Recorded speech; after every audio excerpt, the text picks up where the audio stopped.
on ne va pas montrer ça, même si le témoignage nous a été envoyé avec image. Je vais juste montrer l'image ici pour vous, la famille. Vous voyez?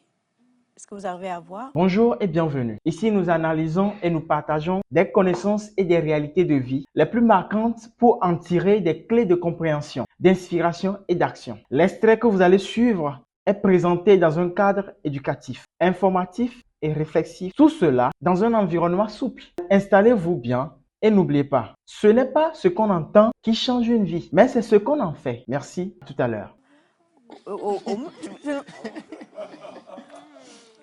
Bon, déjà, je vais lire et puis ensuite, après, je vais vous envoyer l'image, d'accord?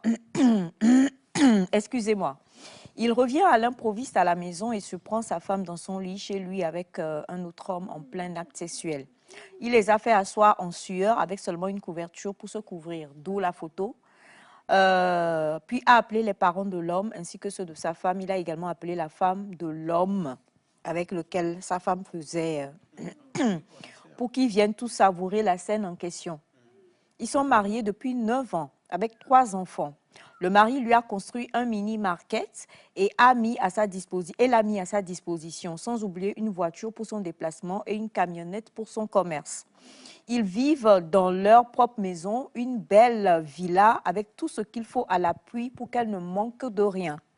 Toutes les dépenses de la maison sont à 98% prises en charge par le mari, malgré la stabilité financière de sa femme, car le mari préfère qu'elle utilise son argent qu'elle gagnera pour subvenir plus ou moins aux besoins de ses parents et de ses frères et sœurs en difficulté et réaliser aussi ses petits projets de femme.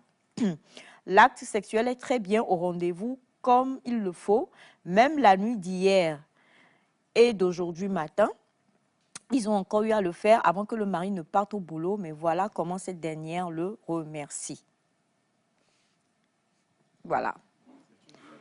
Ça se passe donc, ça s'est passé le lundi dernier. Comment? Le lundi dernier, que doit faire l'homme? Le lundi dernier, à Kadjerhoun, Cotonou, voilà. La question est posée sur que faut-il faire? Ça, c'est compliqué.